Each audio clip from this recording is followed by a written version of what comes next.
শৰীৰটো সুস্থ থকা মানে আমি নিজকে সঠিক বুলি ভাবিব পাৰোঁ আৰু আমি শৰীৰ সুস্থ আমি সঠিক। ব্যস্ত তথাপিতো নিজক সময় দিবলৈ চেষ্টা কৰোঁ অকণমান।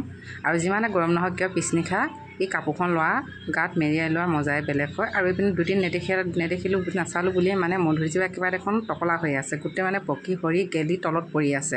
সেই ওপৰৰ পৰা এটা টানো বুলি ধৰিলোঁ, নাই এনেকৈ নোৱাৰি, এনেকৈ টানিলে হয়তো ময়ো পৰিম আৰু মোৰ পিনে পোনো যাব। আহিলেও তললৈ বৰ দীঘল এডাল ডাংমৰা দেখিলোঁ, ডাংমৰাডালে জোকাওঁ বুলি ভাবিলোঁ, দুটামান তাৰে চাই আছোঁ। ওপৰলৈ ৰ'দটো ওলাই আহিছে নহয় তেলকৈ। এইপিনে পাৰি আনিলোঁ কেইটা যেইটা পালোঁ আৰু পাৰি আনি পেলাই এইকেইটা ধুলোঁ, ধুনীয়াকৈ ধুই ল'লোঁ, যিহেতু মাটিত পৰিছে ন, তাৰপৰা ধুনীয়াকৈ এনেকৈ বখলিয়াই ল'লোঁ, এনেকৈ কাটি ল'লোঁ। মধুৰিটো খাই এনেই বেছি ভাল লাগে। আৰু পুৱা আৰম্ভ কৰিলোঁ একাপ গৰম পানীৰ পিছত এয়া ভাবিলোঁ কেইটামান ফল মূল খাওঁ। ফল মূল খালে মানে বোলে ৰাতিপুৱা ফল মূলটো খালে বোলে খালী পেটত বেছি মানে স্বাস্থ্যটো বেছি ঠিকে থাকে বুলি কয়। ডেইলি এটা হ'লেও দুটা হ'লেও ফল মূল খাব লাগে।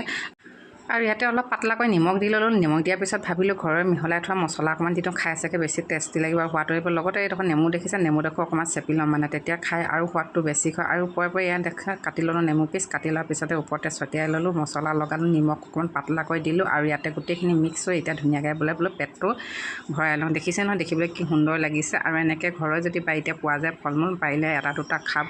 আৰু এইপিনে ভাবিলোঁ গৰম বহুত হৈ আহিছে, সেইকাৰণে ভাবিলোঁ ফেনখনৰ তললৈকে যাওঁ। ফেনৰ তলতে এইপিনে লাগি ধৰিলে নহয়, মোৰ পাছফালে পৰ্দাখন দেখিছেনে, জেনেঙাখনে সেইখনে মোৰ ধৰিলে নহয় পাছফালে লাগি চুলিখিনিতে। এতিয়া এৰাবলৈ প্ৰায় যত্ন কৰিছোঁ, পোৱা নাই। এফালে হাতত আছে কাঁহীখন, মধুৰিৰ থালিখন, আৰু পিছে যেনে তেনে আনি পিনে ইয়াতে ভাবিলোঁ ফেনখন লগাই ল'লোঁ আৰু বহিলোঁ। এতিয়া ধুনীয়াকৈ খালোঁ। আপোনালোকেও খাব এনেকৈ পাৰিলে ফল মূল পায়।